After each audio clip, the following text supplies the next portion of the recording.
करूंगा। क्या ऐसी बात है आपको भैया? बात को मैं इस सब दिन मानी हूँ। अब बस ठीक है दरबार,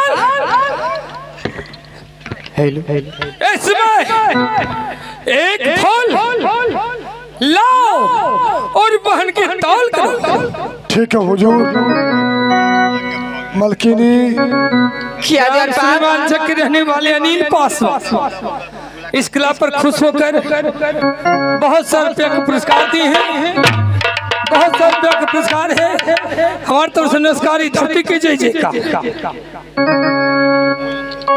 दरबार बोलो ना हुजूर।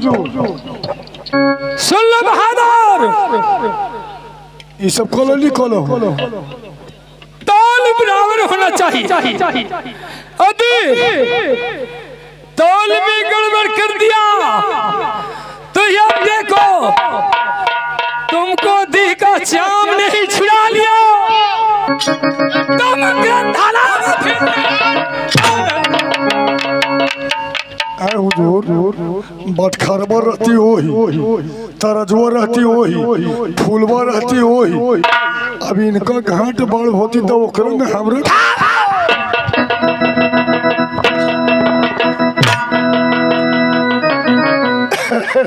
अरे ना रो रहे बहुत बार मारेंगे। ओ भगवान, रोज शनिचर के शनिचर तो ले बराबर रह जाऊ, यो जरी सब बढ़ जाबू। भगवान से जी कर ले कई जी तौले तौले ही लो वही तेरा जो एने ओन मलकिनी। क्या दरबार? शनिचर हो ना। हाँ दरबार। आज तू तौले बू। क्या आज तू तौले बू, तौल जो खो तो भैया जी को हुक्म है, जो भी कहेंगे वो करना फर्ज है दरबार। तो हम करिए देबो, तो हम करिए देबो, लेकिन एक बात कहिए। क्या? ज्यादा खोललू की काम खैलू है। ए दरबार देखा कह दियो ज्यादा खा ले हो तो 2 फूल चुपे चुपे नीचे से चढ़ो दे जी। आज यदि काम खेलू तो के फूल बस दो तो तौलाओ जी कार लेके जाइयो लावे तरजो लावे। हां बोल रहा जी कहीं की तराजू लावे जाइयो ये जे रहू अजैबू नहीं ना लगल हूं। ऐसा ही समझाया क्या करो, वो न कहिया शब्द से शब्द बोल देगा तो देख लो बहादुर जी वही जी ये मोरंगढ़ का कचहरी है, शाम खींच लूंगा। ताल करो जी लावे लावे। एने उने जाइब तो हो लिया कभी तौल पर चढ़े पर तो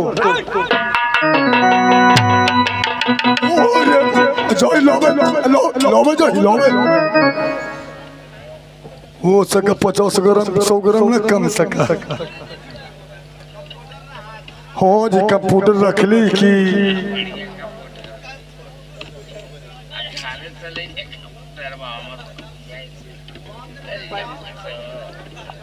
देख लो भैया तराजू में शक्ति होती तो बराबरे होते तराजू हम ओरिजिनल रखा ही देख लिया हूँ बराबरे रहते जीव जी तुम भी प्रशंसा करते होगे देखला कि हमको मोरंगड़ में कोटा देखला काटा देखो बहादुर देखला कोटा देखला जिस प्रकार से बराबर काटा है वही प्रकार से बहन फूला होना चाहिए एक के फूल से ना हाँ बहादुर दिखा दे ले लियो तो ढेर फूल है हजारों को तराजू पर लेकिन एक के को चढ़े देख लो ना एक के फूल कितने हुआ एगो हो अरे देख ला एक के को ठीक है तौल करो पहले कोटा दिखा दे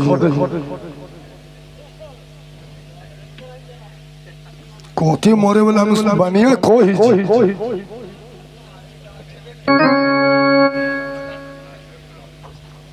देख ले हुजूर हो न बरोबर यह देखो तरजुआ से तोर कौन दिक्कत हो रे दरबार एक के फूल बक्के जो अटको देबे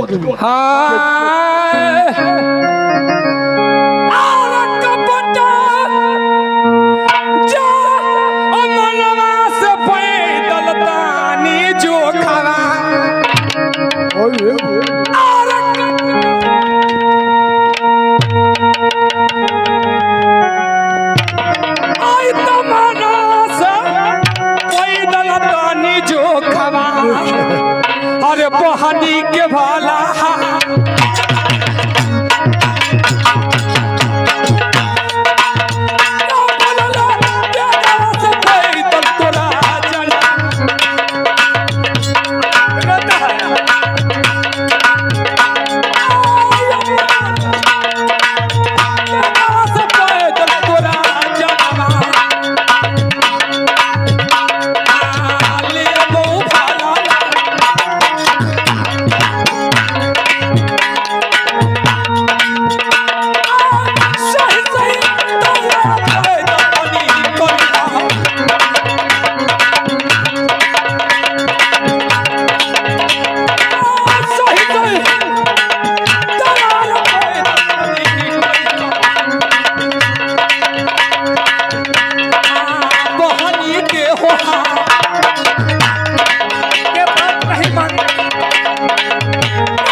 ते नहीं जानते हो कि मेरे बेटा मकरकांत कैसा है जो कहता है उसी तरह से बात मानो मार खाने की चाल करते हो तब मालिक कटबो देखो बराबर है कि ना देख लो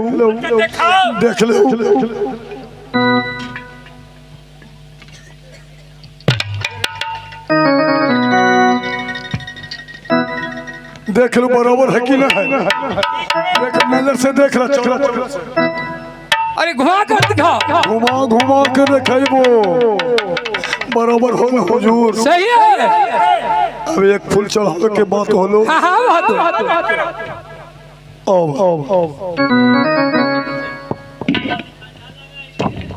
चढ़ा कुर्सी पर ये जैसे हमारे तराजू ही होगो बड़का को छोटका हाँ जी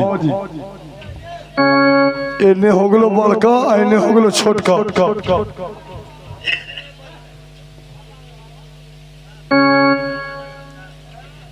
देख लो जी पकड़ हो ना जी अरे फूल चढ़ावे एगो फूल चढ़ावे के है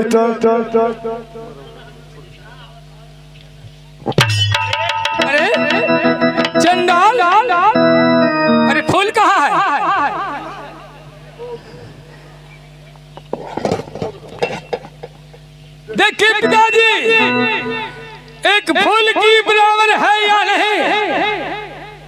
तो सही बात है बेटा मकरकंद,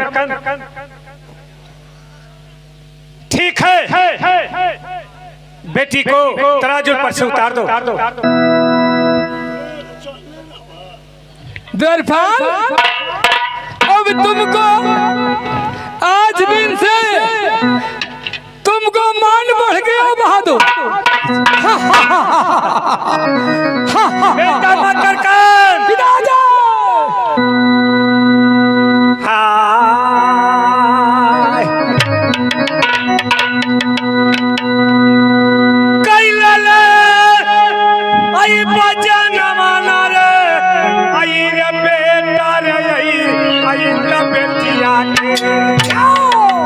अरे कर बेरे कैला रे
मकरकंद, हम लोग की जांच न था जो हम लोग कर लिया। ये तो बात कहना ही सत्य है। अरे इस समय हम लोग राज बंगले पर चलो और रंग महल में चल करे बंगले पर बैठकर कुछ विचार करूंगा।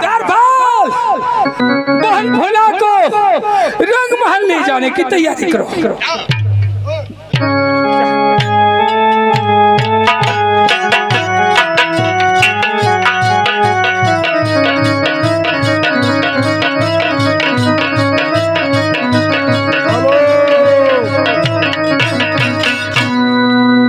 सुनो ग्रामवासियों, राज कचहरी से राज महल जाने के लिए रानी फूला जा रहे हैं। सब रास्ता साइड करके अपने अपने घर में बंद हो जाओ। चलो।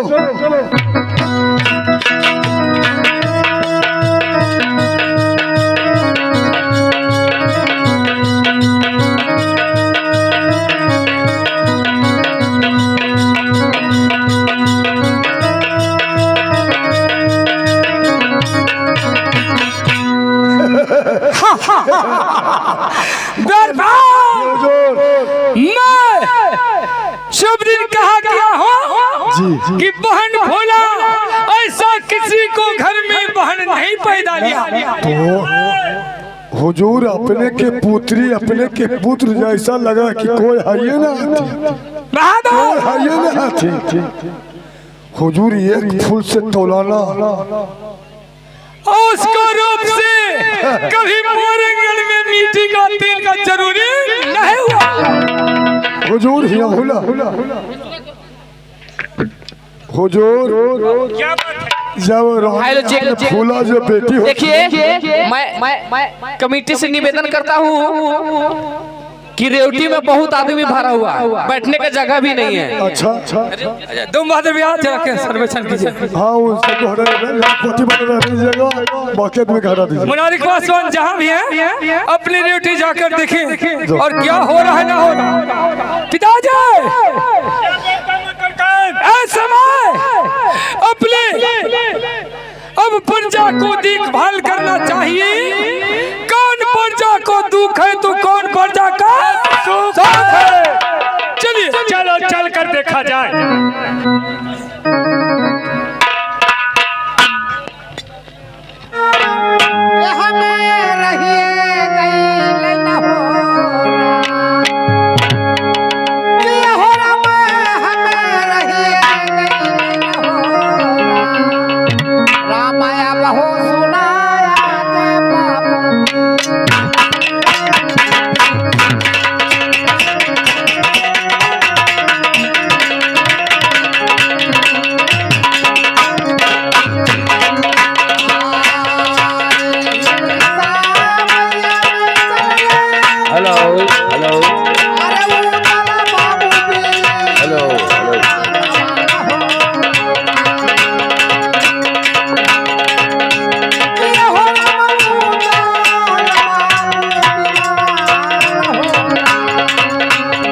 ये जो बूढ़ी माँ बताई थी उस रास्ते से तो इधर आ गया, लेकिन मेला में जाने वाले कोई यात्री नजर नहीं पड़ रहे हैं। भाई देवा क्या सुनो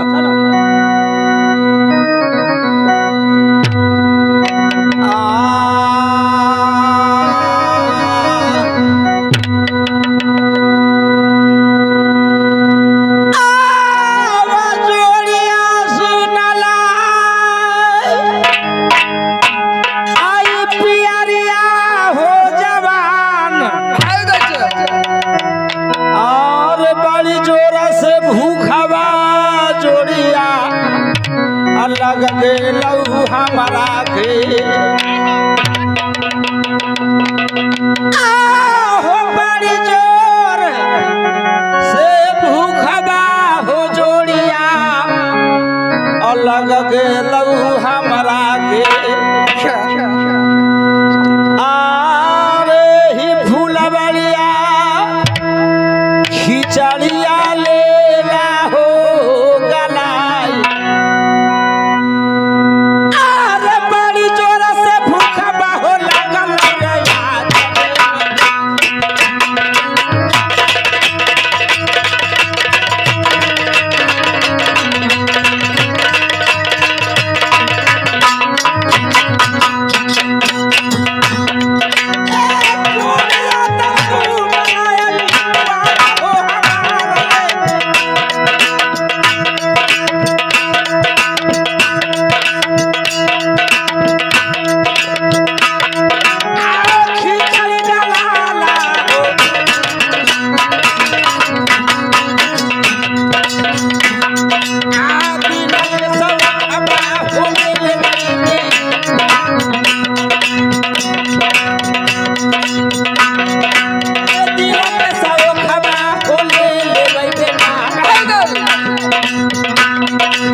इस समय मेरा इच्छा है किसी फुलवाड़ी में खिचड़ी गलाओ और भोजन करने के बाद मेला की ओर चलूंगा।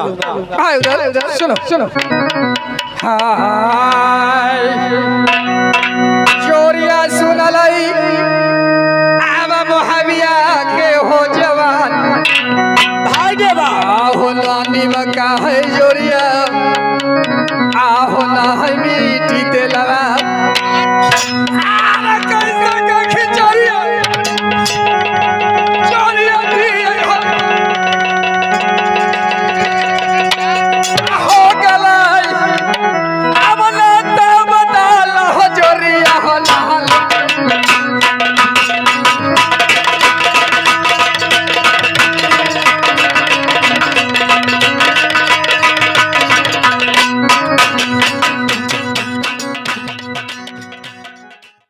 नमस्ते प्रणाम। अगर आप चाहते हैं बिहार विदेशिया नाच चैनल का वीडियो सबसे पहले आप तक पहुंचे तो हमारे चैनल को सब्सक्राइब करें और बेल आइकन को दबाना ना भूलें।